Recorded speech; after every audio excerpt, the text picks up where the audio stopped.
श्रीमद्वैष्णवसिद्धान्तप्रतिष्ठापनाचार्य पूर्णबोधपदाम्बोधि पूर्णचन्द्रमा शिष्यनिगरज्ञानतिविरमार्ताण्डम विजयेन्द्रवादिराजपुरन्दरदासादि शिष्योपदेशक हरिदासकूटप्रतिष्ठापक कर्नाटकसङ्गीतविद्यासम्प्रदाय प्रवर्तक गजकर्पर कर्नाटकरत्नसिंहासनाधिष्ठित श्री श्री व्यासराज महाप्रभो स्वामी पराक् बहुपराक् बहुपराक्.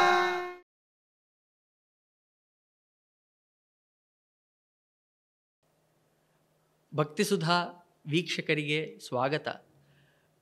ಪ್ರತ್ಯರ್ಥಿ ಗಜಕೇಸರಿ ಎಂಬ ಶೀರ್ಷಿಕೆಯಲ್ಲಿ ಇದೇ ಪಾಲ್ಗುಣ ಮಾಸದ ಕೃಷ್ಣ ಪಕ್ಷ ಚತುರ್ಥಿಯಂದು ಶ್ರೀ ವ್ಯಾಸರಾಜರ ಆರಾಧನಾ, ತದಂಗವಾಗಿ ವ್ಯಾಸರಾಜರ ಚಿಂತನೆಯನ್ನು ಮಾಡೋಣಂತೆ. ಶ್ರೀ ಗುರುಭ್ಯೋ ನಮಃ. ಮುಖ್ಯವಾಗಿ ಆರಾಧನಾ ನಿಮಿತ್ತವಾಗಿ ಏನೇನು ಕಾರ್ಯಗಳನ್ನ ಮಾಡಬೇಕು, ಬೃಂದಾವನದ ಪ್ರದಕ್ಷಿಣ ನಮಸ್ಕಾರಗಳು ಇತ್ಯಾದಿ ಕಾರ್ಯಕ್ರಮಗಳನ್ನ, ಅಲ್ಲಿ ಪಂಚಾಮೃತ ಅಭಿಷೇಕ ಇದೆಲ್ಲ ಮಾಡಬೇಕು.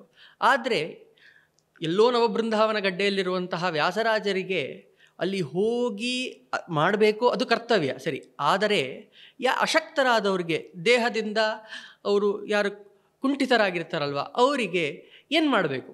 ಅವರಲ್ಲಿ ಹೋಗ್ಲಿಕ್ಕೆ ಸಾಧ್ಯ ಇಲ್ಲ, ಬೃಂದಾವನದ ಪ್ರದಕ್ಷಿಣ ನಮಸ್ಕಾರ ಹಾಕ್ಲಿಕ್ಕೆ ಸಾಧ್ಯ ಇಲ್ಲ. ಅಂಥವ್ರಿಗೆ ಏನು ಮಾಡಬೇಕು ಅಂತಂದರೆ ಗುರುಗಳ ಚರಿತ್ರ ಚಿಂತನೆಯನ್ನು ಮಾಡಬೇಕು. ಯಾಕೆ ಅಂತಂದರೆ ಒಂದು ಮಾತಿದೆ, ಹರೌ ವೃಷ್ಟೋ ಗುರುಸ್ತಾತ ಗುರೋ ವೃಷ್ಟೋ ನ ಕಶ್ಚನ. ಭಗವಂತ ಸಿಟ್ಟಾದರೂ ಕೂಡ ಗುರುಗಳು ರಕ್ಷಣೆ ಮಾಡಿಬಿಡ್ತಾರೆ, ಆದರೆ ಗುರುಗಳು ಸಿಟ್ಟಾದರೆ ಯಾರೂ ನಮ್ಮನ್ನು ರಕ್ಷಣೆ ಮಾಡಲಿಕ್ಕೆ ಸಾಧ್ಯ ಇಲ್ಲ. ಆದ್ದರಿಂದಾಗಿ ಗುರುಗಳ ಪ್ರೀತಿ ಸಂಪಾದನೆ ಅನ್ನೋದು ಅತ್ಯಂತ ಅವಶ್ಯಕವಾದದ್ದು. ಪ್ರೀತಿ ಸಂಪಾದನೆ ಹೇಗೆ ಮಾಡೋದು? ಅವರ ಚರಿತ್ರ ಚಿಂತನೆಯಿಂದಾಗಿ ಪ್ರೀತಿಯ ಸಂಪಾದನೆಯನ್ನು ಮಾಡಬೇಕು. ಆದ್ದರಿಂದಾಗಿ ಯಥಾಮತಿ ಅವರ ಚರಿತ್ರೆಯನ್ನು ವಿಚಾರ ಮಾಡೋಣಂತೆ.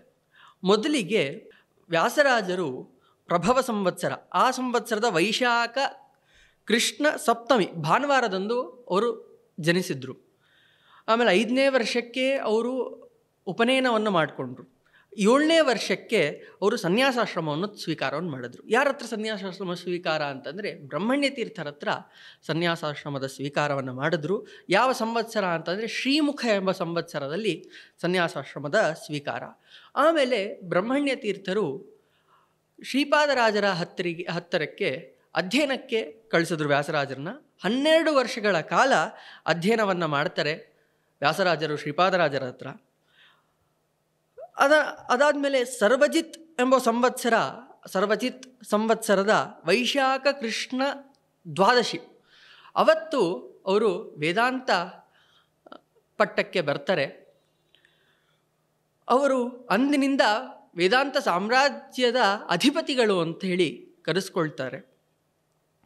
ಅದೇ ಸಂವತ್ಸರದಲ್ಲಿ ಅವರ ಪಾಂಡಿತ್ಯಕ್ಕೆ ಮೆಚ್ಚಿ ಅದ್ರವರೆಗೂ ಯಾರಿಗೂ ಆಗದೇ ಇರುವಂತಹ ಮರ್ಯಾದೆಯನ್ನು ಈ ಬಿಜಾಪುರದ ರಾಜ ಮಾಡ್ತಾನೆ, ಅದು ಕೂಡ ಉಲ್ಲಿಖಿತವಾಗಿದೆ.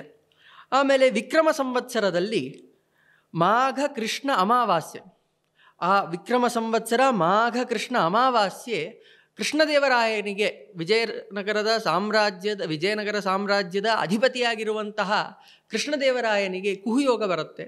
ಆ ಕುಹುಯೋಗದ ಸಲುವಾಗಿ ಅವನು ಬಂದು ವ್ಯಾಸರಾಜರಿಗೆ ಪ್ರಾರ್ಥನೆ ಮಾಡ್ತಾನೆ. ಪ್ರಾರ್ಥನೆ ಮಾಡಿದಾಗ ವ್ಯಾಸರಾಜರು ಬಂದು ಅವನ ಕುಹುಯೋಗವನ್ನು ಪರಿಹಾರವನ್ನು ಮಾಡ್ತಾರೆ. ಆ ಸಂದರ್ಭದಲ್ಲಿ ಅವರು ಆ ಸಿಂಹಾಸನದ ಮೇಲೆ ಕೂತ್ಕೊಂಡು ದಾನಾದಿಗಳನ್ನ ಮಾಡಿ ಆ ಕುಹುಯೋಗವನ್ನು ಪರಿಹಾರ ಮಾಡ್ತಾರೆ. ಅಂದು ಅವನು ರತ್ನಾಭಿಷೇಕವನ್ನು ಮಾಡ್ತಾನೆ. ಅದೇ ಸಲುವಾಗಿ ಮಠದಲ್ಲಿ ಈಗಲೂ ಕೂಡ ಅದರ ಒಂದು ಸದೃಶವಾಗಿ ರತ್ನಾಭಿಷೇಕ ಆ ದಿನ ನಡೆಯುತ್ತೆ. ಇನ್ನೊಂದು ವಿಶೇಷ ಇದೆ. ಅದಾಗಿ ಸ್ವಲ್ಪ ದಿವಸದ ನಂತರ ಕಳಿಂಗ ದೇಶದ ಒಬ್ಬ ರಾಜ ವಿದ್ಯಾಧರ ಪಾತ್ರ ಅಂತ ಹೇಳಿ ಕಳಿಂಗ ರಾಜ್ಯದ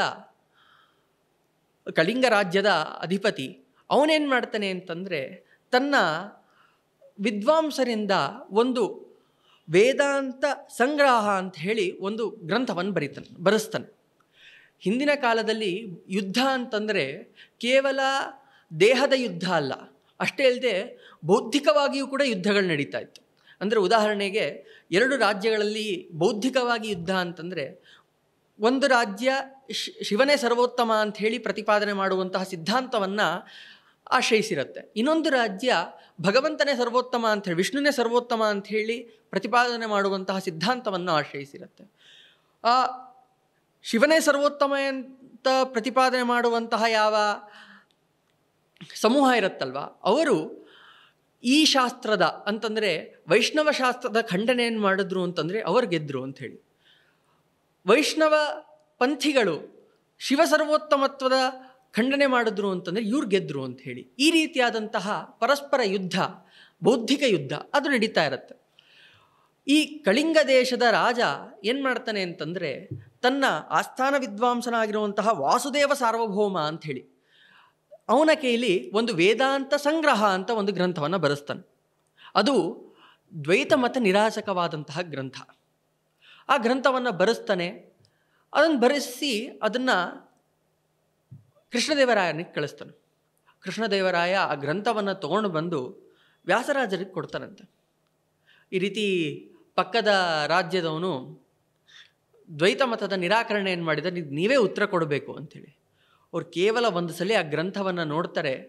ಗ್ರಂಥವನ್ನು ನೋಡಿ ಸಲೀಸಾಗಿ ವೇದೋಜ್ಜೀವನ ಅಂಥೇಳಿ ಅತ್ಯದ್ಭುತವಾದಂತಹ ಮೇರುಕೃತಿಯನ್ನು ಶಿಷ್ಯರಿಗೆ ಪಾಠ ಮಾಡುವ ಮೂಲಕ ಅದನ್ನು ಖಂಡನೆ ಮಾಡಿ ಅದನ್ನು ಕಳಿಸ್ಕೊಡ್ತಾರೆ. ಈ ರೀತಿಯಾಗಿ ಅದಕ್ಕೆ ಪ್ರತ್ಯುತ್ತರ ಬರಲಿಲ್ಲ. ಈ ರೀತಿಯಾಗಿ ಈ ಕೃಷ್ಣದೇವರಾಯ ವಿಜಯನಗರ ಸಾಮ್ರಾಜ್ಯದ ಜಯಕ್ಕೆ ವ್ಯಾಸರಾಜರನ್ನು ಇಟ್ಕೊಂಡು ಕಾರಣನಾಗ್ತಾನೆ. ಈ ಕೃಷ್ಣದೇವರಾಯ ಅದೇ ಸಂದರ್ಭದಲ್ಲಿ ವ್ಯಾಸರಾಜರಿಗೆ ಪುನಃ ರತ್ನಾಭಿಷೇಕವನ್ನು ಮಾಡ್ತಾರಂತೆ. ಈ ರತ್ನಾಭಿಷೇಕ ಅಂತಂದರೆ ವ್ಯಾಸರಾಜರಿಗೆ ರತ್ನಾಭಿಷೇಕ 2 ಸತಿ ಆಗಿದೆ. ಒಂದು ಕುಹುಯೋಗ ಪರಿಹಾರದ ಸಂದರ್ಭದಲ್ಲಿ, ಇನ್ನೊಂದು ಅವರು ಈ ಪರಮತವನ್ನು ನಿರಾಕರಣೆ ಮಾಡಿದ್ದಕ್ಕಾಗಿ ಪುನಃ ಕೃಷ್ಣದೇವರಾಯ ರತ್ನಾಭಿಷೇಕವನ್ನು ಮಾಡ್ತಾನೆ. ಮೊದಲು ಮಾಡಿದ್ದು ರತ್ನಾಭಿಷೇಕ ತನಗಾಗಿ, ಎರಡನೇದು ಮಾಡಿದ್ದು ರತ್ನಾಭಿಷೇಕ ಯಾಕೆ ಅಂತಂದರೆ ಮಧ್ವಮತವನ್ನು ತಾನು ಆಶ್ರಯಿಸಿದ ಮಧ್ವಮತವನ್ನು ಉದ್ಧಾರ ಮಾಡ್ದ ಅಂಥೇಳಿ ಅವನಿಗೆ ಅದೇ ವ್ಯಾಸರಾಜರಿಗೆ ಸನ್ಮಾನವನ್ನು ಮಾಡ್ತಾರೆ. ಈ ರೀತಿಯಾದಂತಹ ಅದ್ಭುತವಾದಂತಹ ಕಾರ್ಯಗಳು ವ್ಯಾಸರಾಜರು ಮಾಡಿದ್ದಾರೆ. ಒಂದೇ ಒಂದು ಈ ಸಂದರ್ಭದಲ್ಲಿ ನೋಡಬೇಕು ಅಂತಂದರೆ ಅವನು ಬಂದು ಕೇಳ್ಕೊಳ್ತಾನಂತೆ. ಕುಹುಯೋಗ ಪರಿಹಾರ ಆಯಿತು. ಅದು ಒಂದಿಷ್ಟು ಕಾಲದವರೆಗೂ ಕುಹುಯೋಗ ಇರುತ್ತೆ. ಅದಾಗಿದ್ದ ತಕ್ಷಣ ವ್ಯಾಸರಾಜರು ಸಿಂಹಾಸನದಿಂದಾಗಿ ಇಳಿದು ಬರ್ತಾ ಇರ್ತಾರೆ. ಆವಾಗ ಕೃಷ್ಣದೇವರಾಯ ಹೇಳ್ತಾನಂತೆ, ಸ್ವಾಮಿ, ನಾನು ರಾಜನಾಗೋದಿಲ್ಲ, ನೀವೇ ಚಕ್ರವರ್ತಿಗಳು, ನೀವೇ ಆ ಪೀಠದಲ್ಲಿ ಕೂತ್ಕೊಂಡು ಸಿಂಹಾಸನದಲ್ಲಿ ಕೂತ್ಕೊಂಡು ಇಡೀ ಸಾಮ್ರಾಜ್ಯವನ್ನು ಆಳಬೇಕು, ನಾನು ಜೊತೆಗಿರ್ತೀನಿ, ನೀವೇ ನಡೆಸಬೇಕು ಅಂತೇಳಿ. ಆಗ ವ್ಯಾಸರಾಜರು ನಂಗೆ ಏನೂ ಬೇಡ ಅಂತ ಹೇಳಿ, ನಾನೊಬ್ಬ ಸನ್ಯಾಸಿ, ಎಲ್ಲವನ್ನ ಸಮ್ಯಕ್ ನ್ಯಾಸ ಎಲ್ಲವನ್ನೂ ಬಿಟ್ಟಿರೋದು ಅಂತಹ ನಾನು ಸನ್ಯಾಸಿ ಇದ್ದು ನನಗೆ ರಾಜ್ಯ ಬೇಡ, ಏನೂ ಬೇಡ ಅಂಥೇಳಿ ಬಿಟ್ಟು ಬರ್ತಾರೆ. ಅಂದರೆ ಆ ಸನ್ಯಾಸಿಯ ಮಹತ್ವ ಏನು ಅಂಥೇಳಿ ವ್ಯಾಸರಾಜರು ತಿಳಿಸ್ಕೊಟ್ರು. ಮುಖ್ಯವಾಗಿ ವಿಜಯೇಂದ್ರ ತೀರ್ಥರು ವ್ಯಾಸರಾಜರ ಮೇಲೆ ಸ್ತೋತ್ರ ಮಾಡಬೇಕಾದ್ರೆ ತ್ಯಾಗಿ ವಿರಾಗಿ ವಿಷಯೇಷು ಅಭೋಗಿ ಅಂಥೇಳಿ ಮುಖ್ಯವಾಗಿ ಹೇಳ್ತಾರೆ. ತ್ಯಾಗಿ ಅಂತಂದ್ರೂ ಒಂದೇ, ವಿರಾಗಿ ಅಂತಂದ್ರೂ ಒಂದೇ, ವಿಷಯೇಷು ಅಭೋಗಿ ಅಂತಂದ್ರೂ ಒಂದೇ. ಯಾಕೆ ಈ ಮೂರು ಪದಗಳನ್ನ ಯಾಕೆ ಆಡಿದ್ದು ಅಂತಂದರೆ, ತ್ಯಾಗಿ ಅಂತಂದರೆ ಮೊದಲನೇ ಸತಿ ಸಿಂಹಾಸನವನ್ನು ಬಿಟ್ಕೊಟ್ರು. ಸಿಂಹಾಸನ ಬಿಟ್ಕೊಟ್ರು, ಸರಿ, ಅವ್ರು ರಾಜಗುರುಗಳಲ್ವ, ಅವ್ರಿಗೇನು ಸಿಂಹಾಸನ ತೊಗೊಂಡೇನು ಅದಕ್ಕಿಂತ ಮೇಲಿನ ಪಟ್ಟ. ಆದರೆ ಅವರು ವಿರಾಗಿ ಯಾಕೆ ಅಂತಂದರೆ ಅವರು ಉತ್ತರಾಧಿಕಾರಿಯನ್ನೇ ಬಿಟ್ಕೊಟ್ರು ಅಂತಾಳೆ. ರಾಯರ ಮಠದ ಅಂದರೆ ವಿಜಯೇಂದ್ರ ತೀರ್ಥರು ಮೊದಲು ವ್ಯಾಸರಾಜರ ಶಿಷ್ಯರಾಗಿರ್ತಾರೆ. ವಿಷ್ಣು ತೀರ್ಥರು ಅಂಥೇಳಿ ವ್ಯಾಸರಾಜರು ಅವರಿಗೆ ನಾಮಕರಣವನ್ನು ಮಾಡಿರ್ತಾರೆ. ಸಂಪೂರ್ಣ ಅಧ್ಯಯನ ವಿಜಯೇಂದ್ರ ತೀರ್ಥರದು ವ್ಯಾಸರಾಜರ ಹತ್ತಿರದಲ್ಲೇ. ವ್ಯಾಸರಾಜರೇ ಅವರು ನಿರ್ಧಾರ ಮಾಡ್ಕೊಂಡ್ಬಿಟ್ಟಿರ್ತಾರೆ. ಮುಂದಿನ ಉತ್ತರಾಧಿಕಾರಿ ಯಾರು ಅಂತ ಹೇಳಿದ್ರೆ ವಿಷ್ಣು ತೀರ್ಥ ಅಂಥೇಳಿ ನಿರ್ಧಾರವನ್ನು ಮಾಡ್ಕೊಂಡ್ಬಿಟ್ಟಿರ್ತಾರೆ. ಆದರೆ ಸುಧೀಂದ್ರ ತೀರ್ಥರು ಒಂದು ದಿವಸ ಬಂದು, ಏನಿಲ್ಲ, ಒಟ್ಟಿಗೆ ಪೂಜೆ ಆಗ್ತಾ ಇತ್ತು, ಈ ವಿದ್ಯಾರ್ಥಿಯನ್ನು ನೋಡಿದ್ರು, ಅಂದರೆ ಆವಾಗಿನ ಆ ಸನ್ಯಾಸಿಯನ್ನು ನೋಡಿದ್ರು. ವಿಷ್ಣು ತೀರ್ಥರನ್ನು ನೋಡಿ ಆಶ್ಚರ್ಯಚಕಿತರಾದರು. ಏನು ಮುಖದಲ್ಲಿ ತೇಜಸ್ಸು! ಅವನು ನೋಡಿ ಅವ್ರಿಗದು ಬೇಕು ಅನಿಸ್ತು. ವಿಷ್ಣು ತೀರ್ಥರು ನಮ್ಮ ಮಠಕ್ಕೆ ಬೇಕು ಅಂತ ಸುಧೀಂದ್ರ ತೀರ್ಥರಿಗೆ ಅನಿಸ್ತು. ಸುಧೀಂದ್ರ ತೀರ್ಥರು ಕೂಡ ಅವ್ರು ಕೇಳಿದ್ರು, ನನಗೆ ವಿಷ್ಣು ತೀರ್ಥರನ್ನು ಕೊಡಿ ನೀವು ಅಂಥೇಳಿ. ಅಂದರೆ ಉತ್ತರಾಧಿಕಾರಿ ಅಂತ ತೀರ್ಮಾನ ಮಾಡ್ಕೊಂಬಿಟ್ಟಿದ್ದಾರೆ ವ್ಯಾಸರಾಜರು. ಅಂದ್ರೆ ಏನು, ತನ್ನ ಮಗನಂತನೇ, ಯಾರೋ ಬಂದು ಮಗನನ್ನು ಕೊಡಿ ಅಂತ ಹೇಳಿದ ತಕ್ಷಣ ಯಾರು ಕೊಡ್ತಾರಾ? ಯಾರೂ ಕೊಡೋದಿಲ್ಲ. ಆದರೆ ವ್ಯಾಸರಾಜರು ತನ್ನ ಮಗನಂತೆ ಇರುವಂತಹ ವಿಷ್ಣು ತೀರ್ಥರನ್ನ ಅವ್ರು ಕೇಳಿದ ತಕ್ಷಣ ಹಿಂದೂ ಮುಂದೆ ಯೋಚನೆ ಮಾಡದೆ ಸಂಪೂರ್ಣವಾಗಿ ಅವ್ರಿಗೆ ಅರ್ಪಣೆ ಮಾಡಿಬಿಟ್ರು. ಈ ರೀತಿಯಾದಂತಹ, ಅದಕ್ಕೋಸ್ಕರ ತ್ಯಾಗಿ ಅಂಥೇಳಿ ಬರೀ ರಾಜ್ಯವನ್ನು ಬಿಟ್ಟಿದ್ದಲ್ಲ, ವಿರಾಗಿ ತನ್ನ ಮಗನನ್ನು ಕೂಡ ಬಿಟ್ಟಿರೋರು. ಅಂದರೆ ತ್ಯಾಗಿ, ವಿರಾಗಿ. ಮತ್ತು ವಿಷಯೇಶು ಅಭೋಗಿ ಅಂತ ಯಾಕೆ ಹೇಳಿದ್ದು ಅಂತಂದರೆ, ಮುಂದೆ ಕೃಷ್ಣದೇವರಾಯ ಅನೇಕ ಸ್ಥಳಗಳನ್ನ ದಾನ ಮಾಡ್ತಾನೆ. ದಾನ ಮಾಡಿದ್ರೂ ಕೂಡ ಅದ್ಯಾವುದು ತಮಗೆ ಇಟ್ಕೊಳ್ದೆ ಅವರು ಪುನಃ ಅದನ್ನೆಲ್ಲರಿಗೂ ಬೇರೆಯವ್ರಿಗೆ, ಬ್ರಾಹ್ಮಣರಿಗೆ, ಆಮೇಲೆ ವಿದ್ವಜ್ಜನರಿಗೆ ಎಲ್ಲರಿಗೂ ಕೂಡ ದಾನವನ್ನು ಮಾಡಿಬಿಡ್ತಾರೆ. ಈ ರೀತಿಯಾಗಿ ವಿಷಯೇಶು ಅಭೋಗಿ. ಅದರಿಂದಾಗಿ ವಿಜೇಂದ್ರ ತೀರ್ಥರು ತ್ಯಾಗಿ, ವಿರಾಗಿ, ವಿಷಯೇಶ್ವಭೋಗಿ ಅಂತ ಹೇಳಿರೋದು. ಅಂತಹ ವೈರಾಗ್ಯ ಈ ವ್ಯಾಸರಾಜರದ್ದು ಅಂಥೇಳಿ. ಅದರಿಂದಾಗಿ ಅಲ್ಲಲ್ಲಿ ಗಮನಿಸಬೇಕಾದಂತಹ ವಿಷಯ, ಈ ವ್ಯಾಸರಾಜರ ಚರಿತ್ರೆಯಲ್ಲಿ ಜ್ಞಾನ, ಭಕ್ತಿ, ವೈರಾಗ್ಯ ಈ ಮೂರೂ ಕೂಡ ಅಡ್ಕೊಂಡಿರುತ್ತೆ. ಈ ಸಂದರ್ಭದಲ್ಲಿ ಇನ್ನೊಂದು ಅಂಶವನ್ನು ಹೇಳಬೇಕಾದೀತು. ಏನು ಅಂತಂದರೆ, ಪ್ರಹ್ಲಾದರೇ ವ್ಯಾಸರಾಜರು, ವ್ಯಾಸರಾಜರೇ ರಾಯರು. ಈ ಮೂರು ಅವತಾರದಲ್ಲಿ ಒಂದೊಂದೂ ಕೂಡ ಜ್ಞಾನ, ಭಕ್ತಿ, ವೈರಾಗ್ಯ ಸೂಚಕವಾದಂತಹದ್ದು. ಭಕ್ತಿ ಎಂದಿದ ತಕ್ಷಣ ಪ್ರಹ್ಲಾದ ಸಣ್ಣ ಮಗು, ಅವನ ಭಕ್ತಿಯನ್ನು ಮೆಚ್ಚಿ ಭಗವಂತನೇ ಆವಿರ್ಭವಿಸಿದ ಕಂಬದಿಂದಾಗಿ. ಇದು ಪ್ರಹ್ಲಾದನ ಭಕ್ತಿಯಲ್ಲಿ ವೈಶಿಷ್ಟ್ಯ. ಆಮೇಲೆ ವ್ಯಾಸರಾಜರ ಅತ್ಯದ್ಭುತವಾದಂತಹ ಗ್ರಂಥಗಳು, ಮೇರುಕೃತಿ, ನ್ಯಾಯಾಮೃತ, ಚಂದ್ರಿಕಾ, ತರ್ಕತಾಂಡವ, ಅದು ಜ್ಞಾನದ ಸಂಪೂರ್ಣ, ಅದು ಜ್ಞಾನಾತ್ಮಕವಾದಂತಹ ಜ್ಞಾನದ ಹಿರಿಮೆಯನ್ನು ತಿಳಿಸ್ಕೊಡುವಂತಹದ್ದು. ಅದರಿಂದ ಜ್ಞಾನದ ವೈಶಿಷ್ಟ್ಯವನ್ನು ತಿಳಿಸ್ಕೊಡೋದಕ್ಕೆ ಈ ವ್ಯಾಸರಾಜರ ಚರಿತ್ರೆ. ಆಮೇಲೆ ರಾಯರು ವೈರಾಗ್ಯ ಸೂಚಕರು. ವೈರಾಗ್ಯ ಸೂಚಕರು ಹೇಗೆ ಅಂತಂದರೆ, ತಮ್ಮ ಪೂರ್ವಾಶ್ರಮದಲ್ಲಿ ಒಂದೇ ಒಂದು ವಿಷಯದ ಭೋಗವನ್ನು ಮಾಡದೆ ಎಲ್ಲವನ್ನೂ ಹಾಗೇ ಇಟ್ಟುಕೊಂಡು ತಮ್ಮ ಬೃಂದಾವನ ಆದಮೇಲೆ ಅದನ್ನು ಬಂದ ಭಕ್ತರಿಗೆ ಕೊಡುವಂತೆ ಮಾಡೋರು. ಅವರು ವೈರಾಗ್ಯ ಏನು ಅಂತಂದರೆ, ಇರೋದನ್ನೆಲ್ಲ ಬಿಡೋದು. ಅವ್ರು ಎಷ್ಟು ಮಂತ್ರ ಜಪ ಎಲ್ಲ ಮಾಡ್ತಾ ಇದ್ರು, ಅದರಿಂದ ಬರುವಂತಹ ಪುಣ್ಯವನ್ನೆಲ್ಲ ಹಾಗೇ ಸಂಗ್ರಹ ಮಾಡಿಕೊಂಡು ತಾವೇನೂ ಉಪಯೋಗಿಸದೆ ಬಂದ ಭಕ್ತರಿಗೆ ಕೊಡ್ತಾಯಿದ್ರು. ಈ ರೀತಿಯಾಗಿ ಜ್ಞಾನ, ಭಕ್ತಿ, ವೈರಾಗ್ಯ. ಆದರೆ ಅಷ್ಟೇ ಅಲ್ಲದೆ ಒಂದೊಂದರಲ್ಲೂ ಕೂಡ ವಿಶೇಷವಾಗಿ ಮೂರು ಕೂಡ ಇದೆ. ಈ ಪ್ರಕೃತದಲ್ಲಿ ವ್ಯಾಸರಾಜರಿಗೆ ವೈರಾಗ್ಯ ಸೂಚಕವಾದಂತಹದ್ದು ಘಟನೆಗಳು ಒಂದಿಷ್ಟು. ಆಮೇಲೆ ಜ್ಞಾನ ಅಂತೂ ಈ ಗ್ರಂಥಗಳ ನಿರ್ಮಾಣದಲ್ಲಿ ಜ್ಞಾನದ ಮಹತ್ವವನ್ನು ನೋಡ್ಬೋದು. ಈ ಸಂವತ್ಸರದಲ್ಲೇ, ವಿಕ್ರಮ ಸಂವತ್ಸರ, ಅದೇ ಸಂವತ್ಸರದಲ್ಲಿ ಏನು ಮಾಡ್ತಾನೆ ಅಂತಂದರೆ, ವ್ಯಾಸರಾಜರಿಗೆ ಒಂದು ದಾನವನ್ನು ಕೊಡ್ತಾನೆ. ಒಂದು ಅದ್ಭುತವಾದಂತಹ ಸ್ಥಳ. ಯಾವ ಸ್ಥಳ ಅಂತಂದರೆ, ಈ ವ್ಯಾಸ ಸಮುದ್ರ ಅಂಥೇಳಿ ಪ್ರಸಿದ್ಧವಾಗಿರುವಂತಹ ಸ್ಥಳ. ಅದು ಎಷ್ಟು ಎಕರೆ ಅಂತಂದರೆ 1729 ಎಕರೆಗಳು. ಅದು ಸಂಪೂರ್ಣವಾದಂತಹ ದಾನವನ್ನು ಕೃಷ್ಣದೇವರಾಯ ವ್ಯಾಸರಾಜರಿಗೆ ಮಾಡ್ತಾನೆ. ವ್ಯಾಸರಾಜರಿಗೆ ಮಾಡಾದ್ಮೇಲೆ ಅದು ವ್ಯಾಸರಾಜರು ಅದನ್ನು ಅಲ್ಲಿ ವ್ಯಾಸ ಸಮುದ್ರ ಅಂಥೇಳಿ ನಿರ್ಮಾಣವನ್ನು ಮಾಡ್ತಾರೆ. ಅದು ಹೇಗಿದೆ ಅಂತಂದರೆ, ಅರ್ಧ ಕರ್ನಾಟಕದಲ್ಲಿದೆ, ಇನ್ನು ಅರ್ಧ ಆಂಧ್ರ ಪ್ರದೇಶದಲ್ಲಿದೆ. ಈ ರೀತಿಯಾದಂತಹ ತುಂಬ ವಿಸ್ತಾರವಾದಂತಹ ಈ ಪ್ರದೇಶವನ್ನು ಆ ಕೃಷ್ಣದೇವರಾಯ ವ್ಯಾಸರಾಜರಿಗೆ ದಾನ ಮಾಡಿದ್ರೆ, ವ್ಯಾಸರಾಜರು ಏನು ಮಾಡ್ತಾರೆ ಅಂತಂದರೆ, ಇದು ನನಗೆ ಬೇಡ, ಇದು ಭಕ್ತರಿಗೆ ಅನುಕೂಲವಾಗುವಂತೆ ಮಾಡೋಣ ಅಂಥೇಳಿ ಅಲ್ಲಿ ಒಂದು ವ್ಯಾಸ ಸಮುದ್ರದ ನಿರ್ಮಾಣ. ಇದೇನು ವ್ಯಾಸ ಸಮುದ್ರ ಅಂತಂದರೆ ಒಂದು ಅಡಿಕಟ್ಟು, ಅಂದರೆ ಏನು, ಡ್ಯಾಮನ್ನು ನಿರ್ಮಾಣ ಮಾಡಿರೋದು. ವ್ಯಾಸ ಸಮುದ್ರ ಅಂತಂದರೆ ಅದು ಒಂದು ಡ್ಯಾಮ್. ಅದೇನು ಡ್ಯಾಮು ಅಂತಂದರೆ, ಅದು ಕಟ್ಟಲಿಕ್ಕೆ ಎಷ್ಟು ಬೇಕಾಯಿತು ಅಂತಂದರೆ 12 ವರ್ಷಗಳ ಕಾಲ ಬೇಕಾಗಿತ್ತು. ಅದನ್ನು ಇಡೀ ಯಾವ ಡ್ಯಾಮನ್ನು ಕಟ್ಟಲಿಕ್ಕೆ 12 ವರ್ಷಗಳ ಕಾಲ ಬೇಕಾಗಿತ್ತು. ಅದನ್ನು ಕಟ್ಟಿದ್ದು ವ್ಯಾಸರಾಜರು. ಅಲ್ಲೇ ನಿಂತ್ಕೊಂಡು 12 ವರ್ಷಗಳ ಕಾಲ ಇದ್ದು ಆವಾಗ ಕಟ್ಟಿರೋದು ಅಂತ. ಎಷ್ಟು ಒಂದು ಡ್ಯಾಮನ್ನು ಕಟ್ಟಬೇಕು ಅಂತಂದರೆ ತುಂಬ ದುಡ್ಡಿನ ಅಪೇಕ್ಷೆ ಇರುತ್ತೆ. ಇವಾಗ ಉದಾಹರಣೆಗೆ ಮಂತ್ರಾಲಯದ ಮಠಾಧೀಶರು ಒಂದು 8 ಎಕರೆ ಕೆರೆಯನ್ನು ನಿರ್ಮಾಣ ಮಾಡ್ತಾರೆ. ಅದಕ್ಕೆ ಸುಮಾರು 80 ಲಕ್ಷದ ಖರ್ಚಿದೆ. ವ್ಯಾಸರಾಜರು ಅವ್ರು ಎಷ್ಟು ಮಾಡ್ತಾರೆ ಅಂತಂದರೆ 1729 ಎಕರೆಯ ಒಂದು ಸಮುದ್ರವನ್ನೇ ನಿರ್ಮಾಣ ಮಾಡಲಿಕ್ಕೆ ಹೋಗ್ತಾರೆ. ಅದಕ್ಕೆ ಆಗಿನ ಕಾಲದಲ್ಲಿ 15 ಲಕ್ಷ ರೂಪಾಯಿಗಳು ಖರ್ಚಾಗಿತ್ತಂತೆ. ಅಂದರೆ ಈ ಕಾಲದಲ್ಲಿ ಎಷ್ಟೋ ಲೆಕ್ಕವಿಲ್ಲದೆ ಇರುವಷ್ಟು ದುಡ್ಡುಗಳು.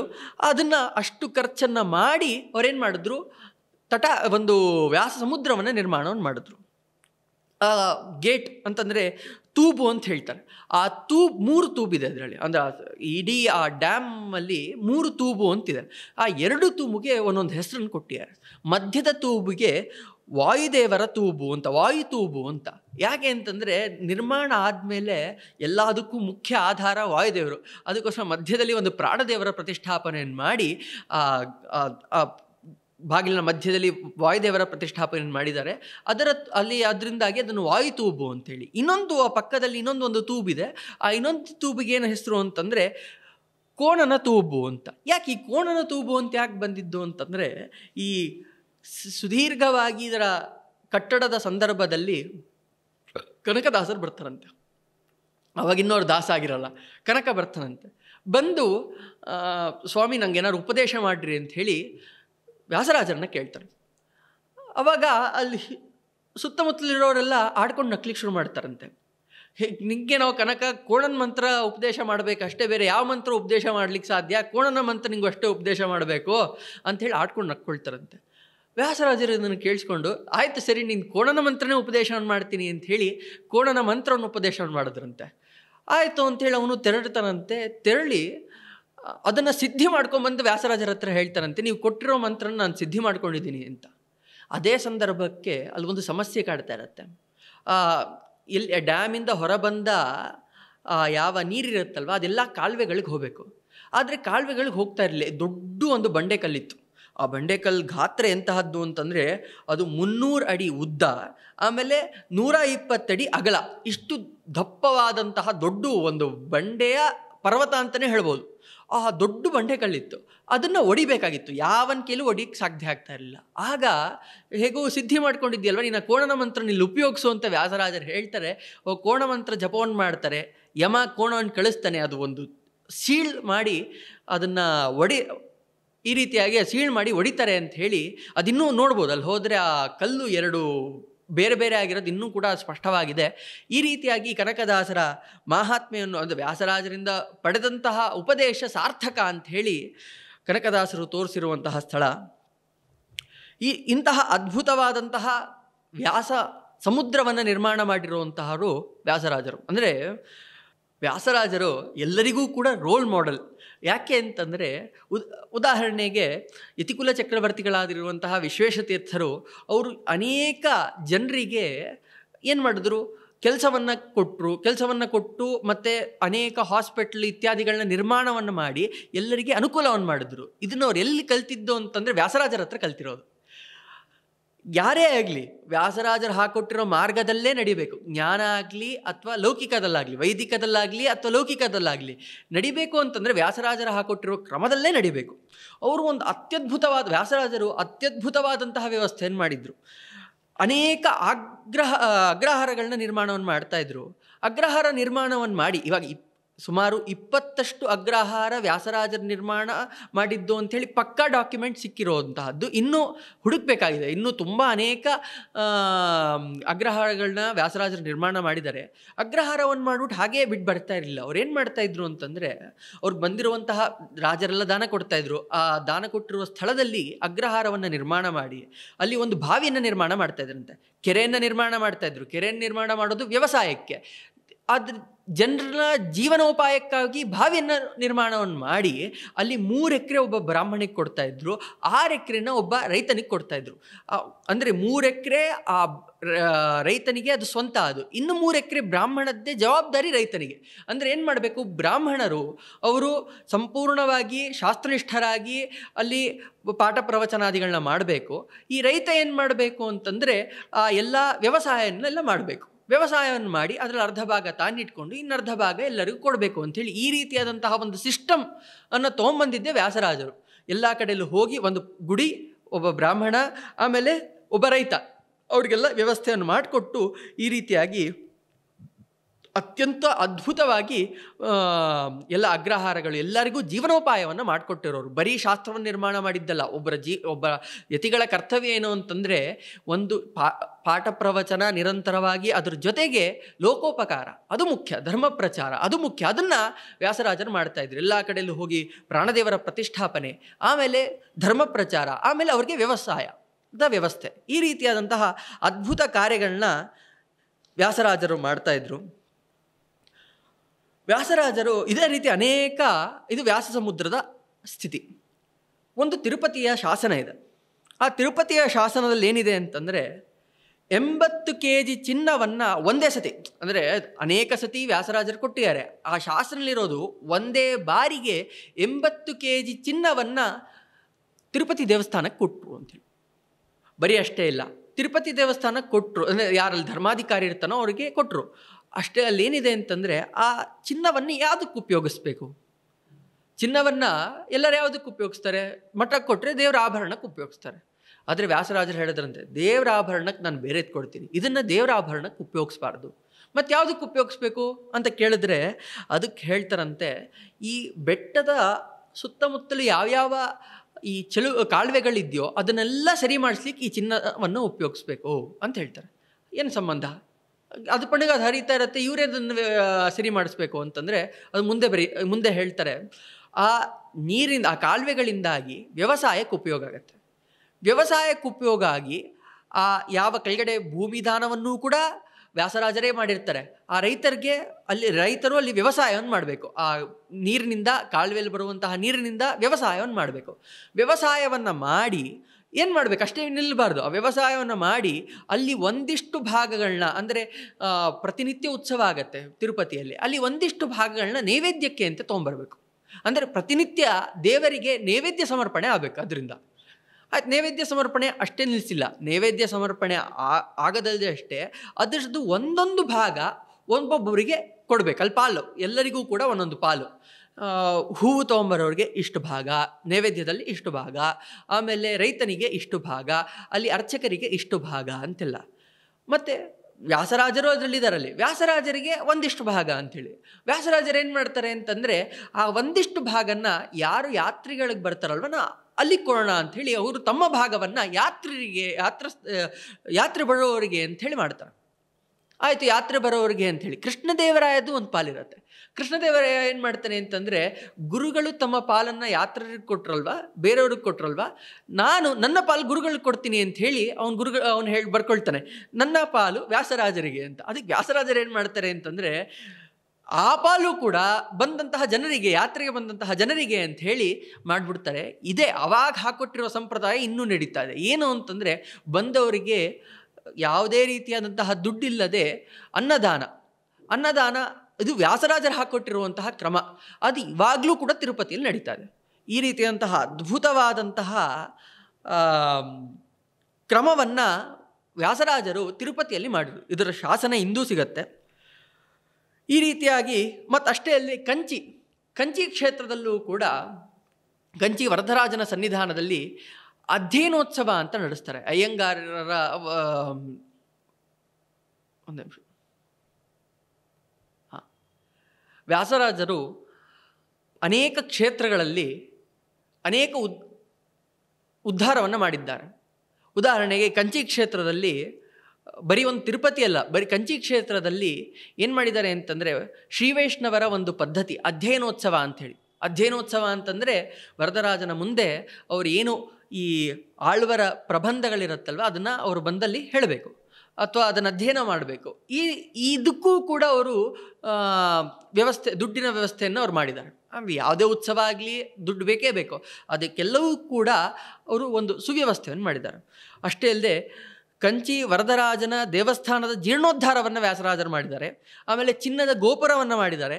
ಆಮೇಲೆ ಒಂದು ಬಂಗಾರದ ಶೇಷದ ಫಣೆ ಉತ್ಸವಕ್ಕಾಗಿ, ಶೇಷೋತ್ಸವಕ್ಕಾಗಿ ಬಂಗಾರದ ಶೇಷದ ಫಣೆಯನ್ನು ಕೊಟ್ಟಿದ್ದಾರೆ. ಅನೇಕ ದಾನವನ್ನು ಯಾರು ವ್ಯಾಸರಾಜರು ವರದರಾಜನಿಗೆ ಮಾಡಿದ್ದಾರೆ. ಇಲ್ಲಿ ಇನ್ನೊಂದು ವಿಶೇಷ ಅಂಶ, ಇದ್ರದ್ದು ಶಾಸನವೂ ಕೂಡ ಇದೆ. ಕಂಚಿ ವರದರಾಜನ ಸನ್ನಿಧಾನದಲ್ಲಿ ಪ್ರತಿನಿತ್ಯ ಉತ್ಸವ ಆಗುತ್ತೆ. ಉತ್ಸವ ಆಗಬೇಕು ಅಂತಂದರೆ ಅನೇಕ ದುಡ್ಡು, ಆಮೇಲೆ ಧನಧಾನ್ಯಾದಿಗಳ ಅವಶ್ಯಕತೆ ಇದೆ. ಅದನ್ನು ಹೇಗೆ ಅಂತಂದರೆ ಅದಕ್ಕೊಂದು ವ್ಯವಸ್ಥೆ ಮಾಡಿಕೊಟ್ರು. ಕೃಷ್ಣದೇವರಾಯ 1500 ಎಕರೆ ಜಮೀನು, ಅಂದರೆ 3-4 ಹಳ್ಳಿಗಳನ್ನ ಅವನೇನು ಮಾಡಿದ್ದ ಅಂತಂದರೆ ವ್ಯಾಸರಾಜರಿಗೆ ದಾನ ಕೊಟ್ಟಿದ್ದ. ಆ ಅಂದರೆ ಏನು ಅಭಿಪ್ರಾಯ ಅಂತಂದರೆ, ಆ ಜನರಲ್ಲೆಲ್ಲ ಇರ್ತಾರೆ, ಅವರೆಲ್ಲರೂ ಕೂಡ ಟ್ಯಾಕ್ಸ್ ಅಂತ ಹೇಳಿ ವ್ಯಾಸರಾಜರಿಗೆ ಕೊಡಬೇಕಾಗಿತ್ತು. ವ್ಯಾಸರಾಜರು ಏನು ಮಾಡಿದ್ರು ಅಂತಂದರೆ, ಇದನ್ನು ನನಗೆ ಕೊಡಬೇಡ್ರಿ, ಅಷ್ಟೂ ಜಾಗವನ್ನು ಕೂಡ ವರದರಾಜನಿಗೆ ಸಮರ್ಪಣೆ ಮಾಡಿಬಿಟ್ರು. ಅವನಿಗೆ ದೇವಸ್ಥಾನಕ್ಕೆ ದಾನ ಮಾಡಿದ್ರು. ಅಂದರೆ ಏನು, ಆ ಎಲ್ಲ ಟ್ಯಾಕ್ಸ್ ಯಾವ ವ್ಯಾಸರಾಜರಿಗೆ ಬರಬೇಕಾಗಿತ್ತೋ ಅದು ವರದರಾಜನಿಗೆ ಹೋಗುತ್ತೆ. ಆದ್ದರಿಂದಾಗಿ ಅವ್ರಿಗೆ ಅಲ್ಲಿ ಉತ್ಸವಾದಿಗಳು ನಡೆಯುತ್ತೆ ಅಂಥೇಳಿ ಈ ರೀತಿಯಾದಂತಹ ಸುವ್ಯವಸ್ಥೆಯನ್ನು ಮಾಡಿಕೊಟ್ಟಿದ್ದು ಕೂಡ ವ್ಯಾಸರಾಜರೇ. ವ್ಯಾಸರಾಜರ ಕಾಲದಲ್ಲಿ ಮಧ್ವ ಸರೋವರ, ಉಡುಪಿಯಲ್ಲಿರುವಂತಹ ಮಧ್ವ ಸರೋವರದ ಜೀರ್ಣೋದ್ಧಾರವೂ ಕೂಡ ಆಯಿತು. ಯಾರು ಮಾಡಿದ್ದು ಅಂತಂದರೆ ಅಚ್ಯುತ ದೇವರಾಯ. ಅದು ಮಾಡಿಸಿದ್ದು ವ್ಯಾಸರಾಜರೇ. ಅಚ್ಯುತ ದೇವರಾಯನ ಮೂಲಕವಾಗಿ ವ್ಯಾಸರಾಜರು ಮಧ್ವ ಸರೋವರದ ಜೀರ್ಣೋದ್ಧಾರವನ್ನು ಮಾಡಿಸಿದ್ರು.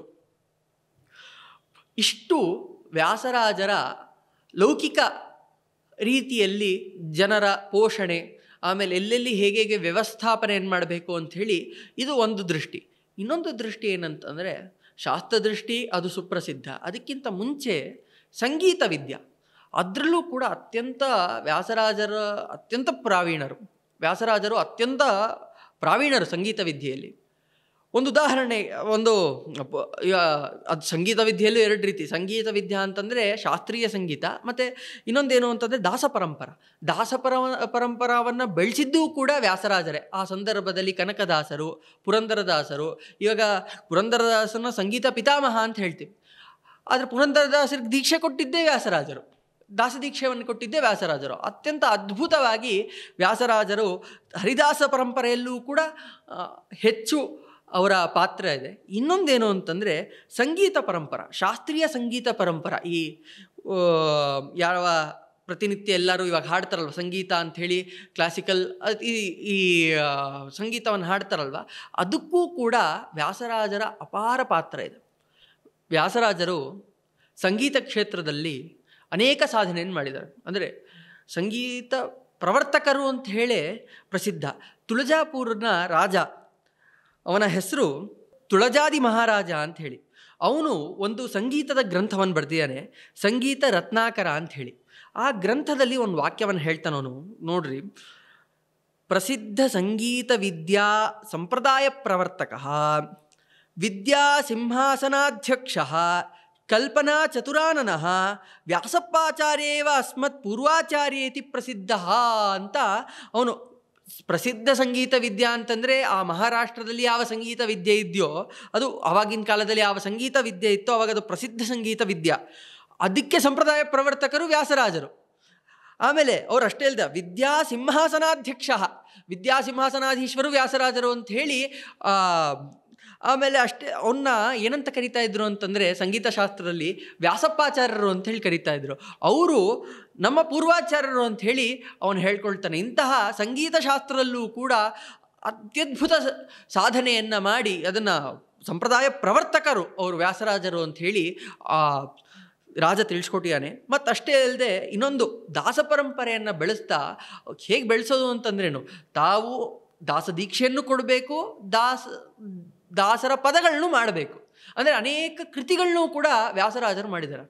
ವರ್ಲ್ಡ್ ವೈಡ್ ಪ್ರಸಿದ್ಧವಾದಂತಹದ್ದು ಯಾವುದು ಅಂತಂದರೆ ಕೃಷ್ಣಾನಿ ಬೇಗನೆ ಬಾರೋ. ಅದು ಎಂತಹ ಅದ್ಭುತ! ಅದನ್ನು ಆಧಾರವನ್ನಾಗಿ ಇಟ್ಕೊಂಡು ಬೇರೆ ಈ ವೆಸ್ಟರ್ನವರೆಲ್ಲ ತಮ್ಮ ದೇವರ ಅದೇ ರೀತಿಯಾಗಿ ಇರುವಂತಹ ಹಾಡುಗಳನ್ನೆಲ್ಲ ಮಾಡಿ ಅವ್ರು ಸ್ತುತಿಯನ್ನು ಮಾಡ್ತಾರೆ. ಅಂದರೆ ಎಲ್ಲರಿಗೂ ಕೂಡ ಮಾದರಿಯಾದವರು ವ್ಯಾಸರಾಜರು. ಈ ಸಂಗೀತ ಶಾಸ್ತ್ರದಲ್ಲಿಯೂ ಕೂಡ ಮೇರು ಪರ್ವತದಂತೆ ಇದ್ದವರು ವ್ಯಾಸರಾಜರು. ಅಷ್ಟೇ ಅಲ್ಲದೆ ಇದು ಸಂಗೀತ ವಿದ್ಯೆದ ಒಂದು ಕತೆ. ಇನ್ನೊಂದೇನು ಅಂತಂದರೆ ಶಾಸ್ತ್ರವಿದ್ಯೆ. ಶಾಸ್ತ್ರದಲ್ಲಂತೂ ಮೇರು ಕೃತಿಗಳು, ನಾವು ಬರೀ ಹೇಳ್ತೀವಿ ಮೇರು ಕೃತಿಗಳು ಅಂಥೇಳಿ, ಅದು ಓದೋರಿಗೆ ಅರ್ಥ ಆಗೋದು ಎಷ್ಟು ಡೆಪ್ತಲ್ಲಿ ಹೋಗಿದ್ದಾರೆ ಅಂಥೇಳಿ. ಇದನ್ನು ನಾವ್ಯಾರು ಹೇಳೋದಲ್ಲ. ಆಗಿನ ಕಾಲದಲ್ಲಿ ಒಬ್ಬ ಪಕ್ಷಧರ ಮಿಶ್ರ ಅಂಥೇಳಿ ಒಬ್ಬ ಇದ್ದ. ಅವನು ಪ್ರಚಂಡ ತಾರ್ಕಿಕ. ಇವಾಗಲೂ ಕೂಡ ಪಕ್ಷಧರನ ವ್ಯಾಪ್ತಿಯ ಲಕ್ಷಣಗಳನ್ನೆಲ್ಲವೂ ಕೂಡ ಓದೋರಿದ್ದಾರೆ. ಅವನು ಒಂದು ಮಾತು ಹೇಳ್ತಾರೆ, ಯದಧೀತಂ ತದಧೀತಂ. ಯದ್ ಅನಧೀತಂ ತದಪ್ಯಧೀತಂ ಪಕ್ಷಧರ ವಿಪಕ್ಷೋ ನಾವೇಕ್ಷಿ ವಿನಾ ನವೀನ ವ್ಯಾಸೇನ. ಅವನು ಆಡೋ ಮಾತು, ನಾನು ಏನೇನು ಓದಿದ್ದೀನೋ ಅದನ್ನೆಲ್ಲವೂ ವ್ಯಾಸರಾಜರು ಓದ್ಬಿಟ್ಟಿದ್ದಾರೆ. ನಾನು ಏನು ಓದಿಲ್ವೋ ಅದನ್ನು ಕೂಡ ವ್ಯಾಸರಾಜರು ಓದ್ಬಿಟ್ಟಿದ್ದಾರೆ. ನಾನು ಖಂಡಿತ ವ್ಯಾಸರಾಜರಿಗೆ ವಿಪಕ್ಷನ ಅಂದರೆ ಯಾರು, ನಾನು ಪ್ರತಿಪಕ್ಷಿ ಅಂತ ಆಗೋದೇ ಇಲ್ಲ, ನಾನು ಸೋತೆ ಹೋಗ್ಬಿಡ್ತೀನಿ. ಅವ್ರು ಎಂಥವ್ರು ವ್ಯಾಸರಾಜರು ಅಂತಂದರೆ ನವೀನ ವ್ಯಾಸರು. ನೋಡ್ರಿ, ವ್ಯಾಸರಾಜರು ಇವರು. ಆ ವ್ಯಾಸರಾಜರು ಯಾರು ಅಂತಂದರೆ ವೇದವ್ಯಾಸರು ಅವಾಗಿದ್ರು. ಅವರೇ ಈ ವ್ಯಾಸರಾಜರಾಗಿ ಬಂದಿದ್ದಾರೆ, ನವೀನ ವ್ಯಾಸರು ಇವರು ಅಂಥೇಳಿ ನಮ್ಮವರಲ್ಲ ಪರರು ವ್ಯಾಸರಾಜರನ್ನು ಮನಮುಟ್ಟುವಂತೆ ಹೊಗಳ್ತಾರೆ. ಆಮೇಲೆ ಇನ್ನೊಂದೊಂದು ವಿಷಯ, ಅಪ್ಪಯ್ಯ ದೀಕ್ಷಿತರು ಅಂಥೇಳಿ. ಅಪ್ಪಯ್ಯ ದೀಕ್ಷಿತರು ಕೂಡ ತಮ್ಮ ತಮಿಳಿನ ಮಾತಿನಲ್ಲಿ ವ್ಯಾಸರಾಜರ ಬಗ್ಗೆ ಹೇಳ್ತಾರೆ. ಪರಿಂಜಿಪೋನ ವೇಳ್ರಿಕಾಯ್ಕಿ ಮೂಣು ಕೊಟ್ಟು ಪೊಟ್ಟಾರ್ ವ್ಯಾಸರ್ ಅಂತ ಹೇಳಿ. ಅಂದರೆ ಏನು ಅಭಿಪ್ರಾಯ ಅಂತಂದರೆ, ಅವರು ಪರಪಕ್ಷದವರು, ಅವರು ಮಧ್ವಶಾಸ್ತ್ರ ಒಂದು ಸೌತೆಕಾಯಿಯಂತೆ ಮುರಿದೋಗ್ತಾ ಇರುವಂತಹ ಮಧ್ವಶಾಸ್ತ್ರಕ್ಕೆ 3 ದಾರವನ್ನು ಕಟ್ಟಿ ಗಟ್ಟಿ ಮಾಡಿದವರು ವ್ಯಾಸರಾಜರು ಅಂಥೇಳಿ. ಅಂದರೆ ಏನು ಅಭಿಪ್ರಾಯ ಅಂತಂದರೆ ಅವರು ಹೋಳಿಕೆ ಆ ರೀತಿ ಕೊಟ್ಟಿದ್ದಾರೆ. ಒಳಗಡೆ ಅಭಿಪ್ರಾಯ ಏನಿತ್ತು ಅಂತಂದರೆ, ಆಚಾರ್ಯರ ಶಾಸ್ತ್ರವನ್ನು ಸರಿಯಾಗಿ ತಲುಪಿಸೋರು ಯಾರವಾಗ ಇರಲಿಲ್ಲ. ಅಂದರೆ ಜಯತೀರ್ಥರು ಅದನ್ನು ಬಿಟ್ಟರೆ ಯಾರೂ ಕೂಡ ಆಚಾರ್ಯರ ತತ್ವ ಏನಿದೆ ಅಂಥೇಳಿ ತಿಳಿಸುವಂತಹ ಸಾಮರ್ಥ್ಯ ಯಾರಿಗಿರಲಿಲ್ಲ. ಆದರೆ ವ್ಯಾಸರಾಜರು ಈ 3 ಗ್ರಂಥವನ್ನು ಮಾಡಿ ಎಲ್ಲರಿಗೂ ಆ ಮಧ್ವಶಾಸ್ತ್ರದ ಅರ್ಥ ಹಾಗೂ ಮಧ್ವಶಾಸ್ತ್ರದ ತತ್ವವನ್ನು ತಿಳಿಸೋಂಗೆ ಮಾಡಿದ್ರು ಅಂಥೇಳಿ ಪರರು ಕೂಡ ವ್ಯಾಸರಾಜರ ಬಗ್ಗೆ ಹೊಗಳ್ತಾರೆ. ಈ ರೀತಿಯಾಗಿ ಅತ್ಯದ್ಭುತವಾಗಿ ವ್ಯಾಸರಾಜರ ಚರಿತ್ರೆ ಇದೆ. ವ್ಯಾಸರಾಜರ ವೈರಾಗ್ಯ ಆಗಲಿ, ವ್ಯಾಸರಾಜರ ಜ್ಞಾನ ಆಗಲಿ, ವ್ಯಾಸರಾಜರ ಭಕ್ತಿ ಆಗಲಿ, ಎಲ್ಲವೂ ಕೂಡ ಅಸಾಧಾರಣವಾದಂತಹದ್ದು. ವ್ಯಾಸರಾಜರು ಅಂತಂದರೆ ಮುಗ್ದೋಯ್ತು. ಅವರು ವ್ಯಾಸತೀರ್ಥರು ಅಂಥೇಳಿ ನಾಮಕರಣ ಆಗಿದ್ದವರಿಗೆ. ಆದರೆ ಅವರು ಮುಂದೆ ವ್ಯಾಸರಾಜರಾದರು. ಈ ರೀತಿಯಾಗಿ ಅನೇಕ ವಿಷಯಗಳಿವೆ, ಅನೇಕ ವಿಷಯಗಳು. ಆದರೆ ವ್ಯಾಸರಾಜರ ಚರಿತ್ರೆ ಚಿಂತನೆ ಅಂತ ಹೇಳಿದ್ರೆ ಅದನ್ನು ಒಂದು ಲಿಮಿಟ್ ಇಲ್ಲ. ಯಾಕೆ ಅಂತಂದರೆ ನಮಗೆ ಅನೇಕ ದಾಖಲೆಗಳು ಯಾರೂ ಮಾಡಿಲ್ಲ. ಎಷ್ಟೊಂದು ನಶಿಸಿ ಹೋಗಿದೆ. ಇವಾಗಲೇ ಎಷ್ಟೊಂದು ಪುನಃ ಹುಡುಕಿದಾಗ ಸಿಕ್ಕಾಬಟ್ಟೆ ಸಿಗ್ತದೆ. 300 ಎಕರೆ ಜಾಗ ವ್ಯಾಸರಾಜರಿಗೆ ದಾನ ಬಂದಿರುವಂತಹದ್ದು. ಹೀಗೆ ವ್ಯಾಸರಾಜರು ಹಿಂದೆ ಹೇಳಿದಂತೆ ಜ್ಞಾನ, ಭಕ್ತಿ, ವೈರಾಗ್ಯ, ಜ್ಞಾನದ ಮೂಲ ಈ ಎಲ್ಲ ಶಾಸ್ತ್ರಗಳ ಅದನ್ನು ವ್ಯಾಸರಾಜರು ಎಲ್ಲ ಕಡೆಯಲ್ಲೂ ಕೂಡ ಪ್ರಸಾರವನ್ನು ಮಾಡಿದ್ರು. ಆಮೇಲೆ ವೈರಾಗ್ಯ ಎಲ್ಲವನ್ನೂ ತ್ಯಾಗ ಮಾಡಿದ್ರು. ಭಕ್ತಿಯ ಒಂದು ನಿದರ್ಶನ ಒಂದು ಹೇಳಿರಲಿಲ್ಲ. ಅದೇನು ಭಕ್ತಿಯ ನಿದರ್ಶನ ಅಂತಂದರೆ, ಈ ಯಾವ ಇಸ್ಕಾನ್ ಅಂತ ಹೇಳಿ ಯಾವ ಪ್ರಸಿದ್ಧವಾದಂತಹದ್ದು ಇದೆಯಲ್ವ, ಅದಕ್ಕೆ ಮೂಲ ಪುರುಷರು ರಾಜೇಂದ್ರ ತೀರ್ಥರು, ಅದನ್ನು ಅಲ್ಲಿ ಸಂಪ್ರದಾಯ ಪ್ರವರ್ತಕರು ವ್ಯಾಸರಾಜರು. ವ್ಯಾಸರಾಜರ ಶಿಷ್ಯರು ಲಕ್ಷ್ಮೀಪತಿ ತೀರ್ಥರು.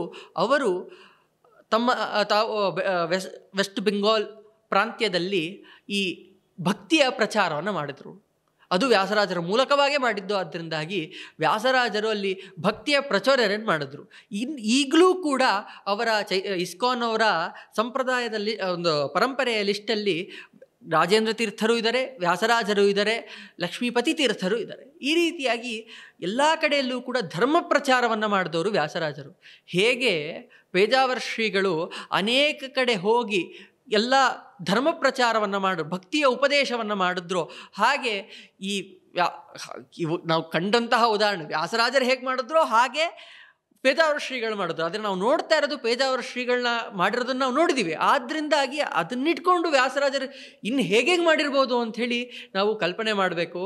ಅಂದರೆ ಅವರ ಈಗಲೂ ಕೂಡ ಇಸ್ಕಾನ್ ಅವ್ರು ಹೇಳ್ಕೊಳ್ತಾರೆ ಏನು ಅಂತಂದರೆ, ತಮ್ಮ ಮೂಲ ಪುರುಷರು ರಾಜೇಂದ್ರ ತೀರ್ಥರು, ವ್ಯಾಸರಾಜರು, ಲಕ್ಷ್ಮೀಪತಿ ತೀರ್ಥರೆಲ್ಲರೂ ಕೂಡ ತಮ್ಮ ಮೂಲ ಪುರುಷರು ಅಂತ ಹೇಳ್ಕೊಳ್ತಾರೆ. ಇಂತಹ ಅದ್ಭುತವಾದಂತಹ ಕಾರ್ಯಗಳನ್ನ ಮಾಡಿರುವಂತಹವರು ವ್ಯಾಸರಾಜರು.